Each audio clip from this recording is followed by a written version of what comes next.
Hey you guys, it's Peter and welcome to my channel Peterisms, where I tell stories of my life and just little things that I have learned as I have grown into the person that I am today. And it's the last Peterisms of August. It seems kind of sad, doesn't it? Getting ready for fall, although I have to tell you that it is supposed to be absolutely beautiful in Indianapolis. Full sunshine and very good heat. Tomorrow, Saturday, Sunday, and Monday. So for the last 4 days, the pool is open. I plan to be at the pool every single day, at least for an hour, and hopefully a few night swims with my neighbors. To end the pool season on a positive note. I'm very excited about that.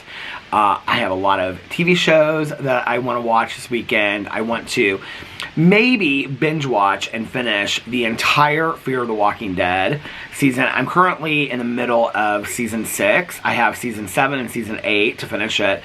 So that's 32, I don't think I can finish 42 episodes in a weekend, but I think I can over the next 2 weeks. So that's one of my goals, and to just kind of hang out with my husband. He has a concert that he's going to on Sunday, and he actually has a birthday dinner that he's going to tonight. We were just talking, so he's like, do you want to go with me? And I was like, I think I'm just going to stay at home and watch some TV. I'm so relaxed tonight. He's like, are you sure? He's like, you can come. He's like, I don't think any of the other boyfriends or husbands are coming, but if you want to come, you can come. I was like, no, I think that I'm just going to hang out and watch some shows and order a pizza maybe or something like that. Pizza's been sounding good to me. Well, just yesterday and today. I haven't, like before that, it was like pizza wasn't sounding good at all. And I actually said it in a vlog. I said, there's something like hanging off the corner of my hat. It was like a little string or something.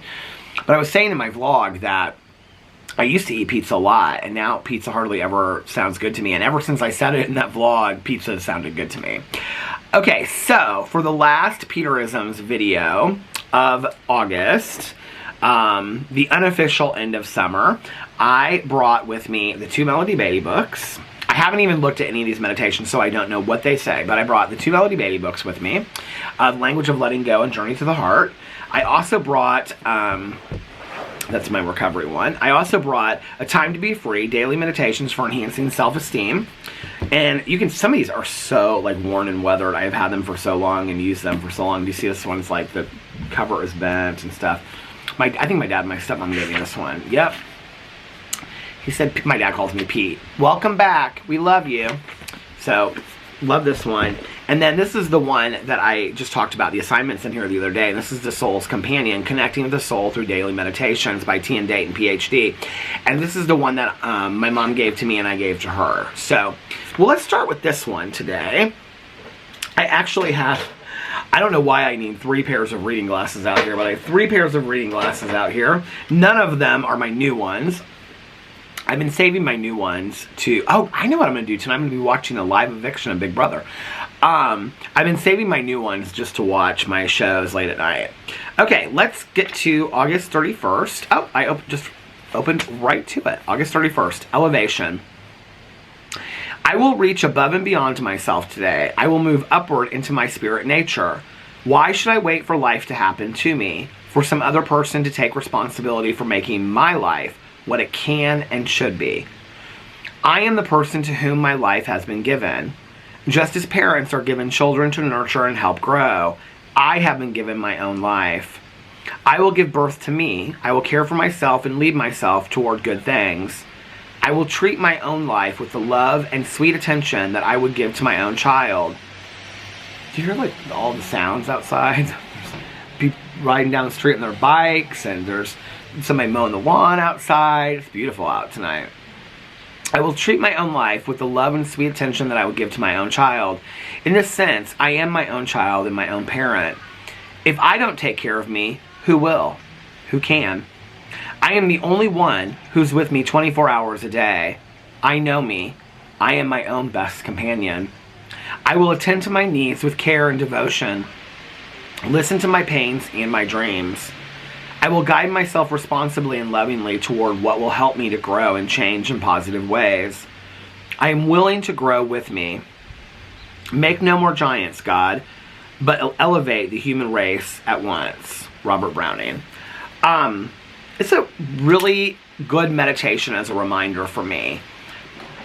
this is something that took me a long time to figure out, that my only competitor in life really is myself. The only person challenging me really is myself. The only person keeping me from enjoying my life is myself. My greatest obstacle of everything in my life is really myself, you know? And I'm not talking about super serious issues or medical issues and things like that. I'm talking about myself and my thinking keeping me from enjoying things in my life, or engaging in things that bring me happiness and bring me joy, like watching television shows, reading books. There's all these people walking down the street. She's talking on her phone while her son's riding his bike, and I know her from the pool. She's real sweet. She comes up to the pool with her son all the time. You know, I'm the one that stands in the way of my own happiness. It took me a long time to realize that. In fact, it was probably one of the greatest lessons I've learned in recovery. And especially when I did inventory, and I've talked a lot about inventory on here, but just to give like a quick reminder of what inventory is. Inventory is when you take a look at your life, and step 4 in recovery is made a searching and fearless moral inventory of our lives. And what you do is you go in, and the first part of it is you make a list of all your resentments towards people, places, organizations, things that happen in your life. I was taught that a resentment is an unfulfilled expectation. It's when I thought something or someone should act in a certain way that they didn't. And so I'm resentful about that because I thought something was supposed to turn out for me in a way that it didn't, right? So what you do in inventory is you take a look at your resentments, you make a list of who those people are. There's 4 columns. You make a list of who those people are. And the next column, you make a list of what those resentments are. Like, I'm resentful at so-and-so, Judy Smith, because she didn't have my back for me, and when my ex and I broke up, she was better friends with him than she was with me, right? And then you look at what areas of that life, of your life, did that affect. Well, it affected my ego. It affected my support system. It affected my feelings of self-worth. You go through there and you list every area that it affected, right? And then the fourth part of that is, which often you don't do this before you get with your sponsor, but some people do, is you make a list of what was your part in that. And you take a look at, in that direct resentment. And it's hard at times. This is why it's important to have a sponsor or a religious figure, or a, like my mom did hers with her sponsor and her pastor, but why it's also important to have like a religious figure, sponsor, or even like a therapist or talk therapist or counselor or somebody like that, life coach, recovery coach, to help you through this process, is to help you.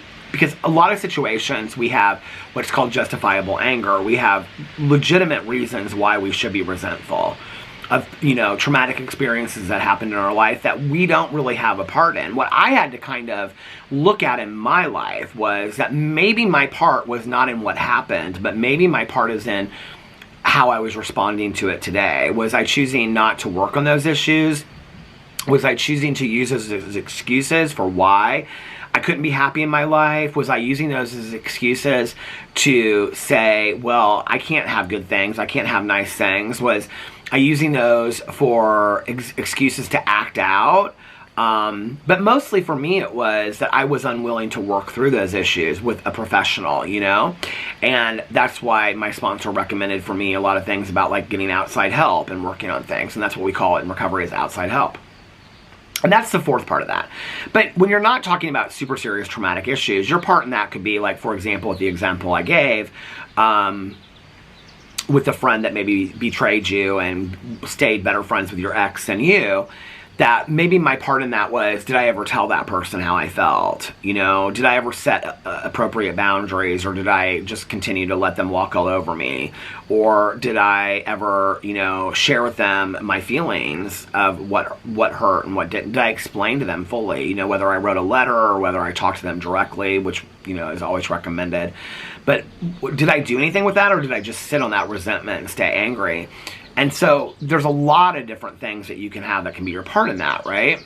Well, one of the things I started realizing when I was doing inventory, you know, 28 years ago probably, and up till, you know, today, and now I do a lot of inventory, and one of the things that I realized was that I I ultimately have, and that's the fourth part of the column, I ultimately have a lot of control over those things that happen to me. I mean, I don't have control over the things that happen to me. I have control over how I respond to those things or how I react to them, which today I'm trying to be more responsive and less reactive.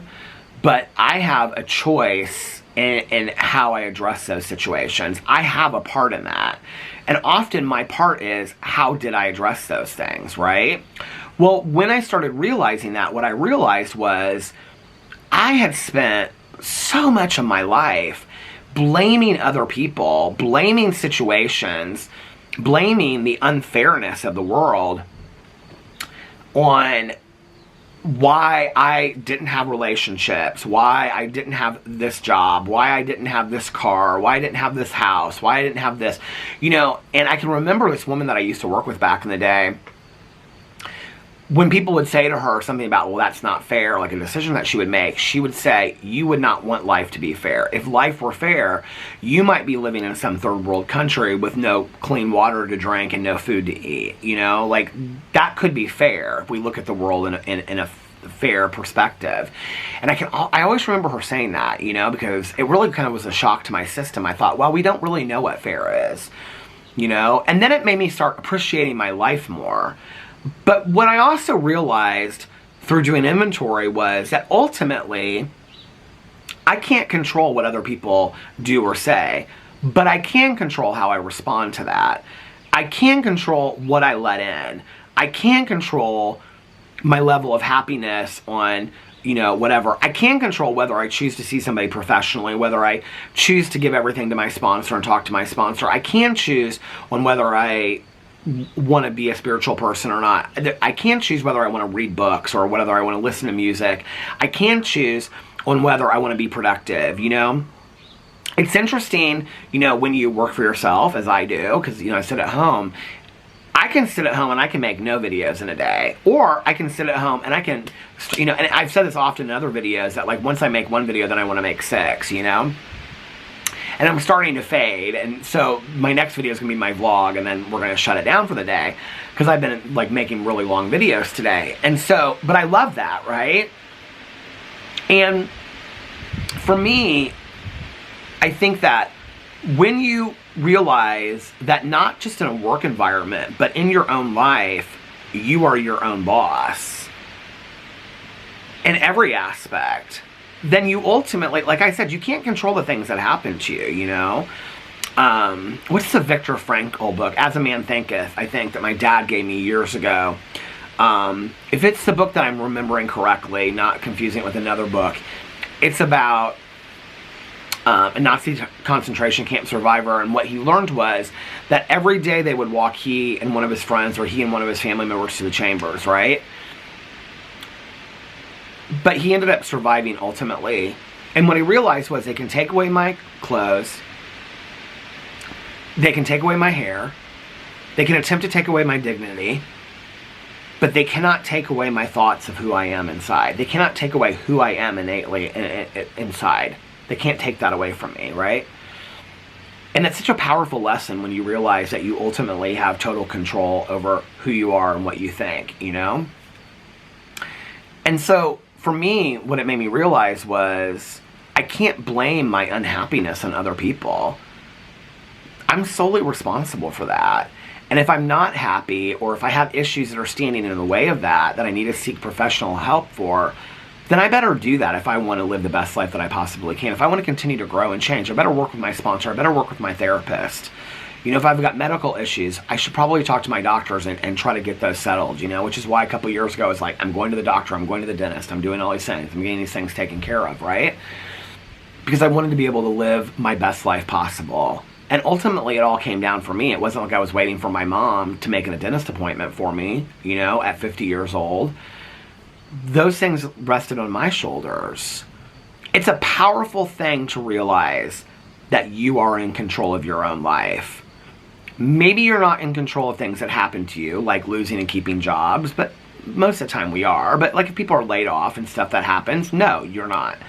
But maybe you're not in control of things like losing or keeping your car, or your house, your job, whatever. Maybe you're not even in control of whether or not your partner stays or leaves. you know? Or whether your kids move 1,000 miles away or stay in their same hometown. Or your friends, you know? We ultimately aren't in control of all of those things. But we are in control of how we respond to those things. We are in control of how we respond to the world.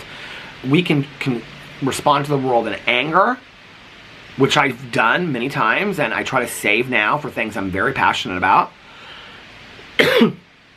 Or we can respond to the world in a calm, peaceful manner with grace.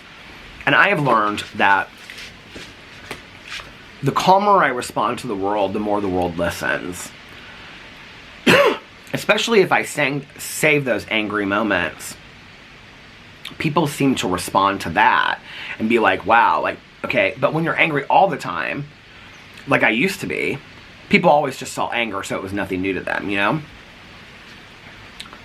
It's a powerful thing to realize that we are ultimately in control of our own lives and destinies, you know?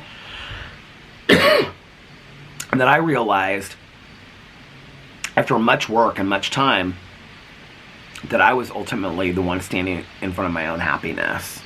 And it was time that I did something about it. And I want you guys to be happy too. So that's why I'm sharing this with you. And this was a really good meditation and a good reminder for me. And I love you guys, and I'll see you in September. Bye.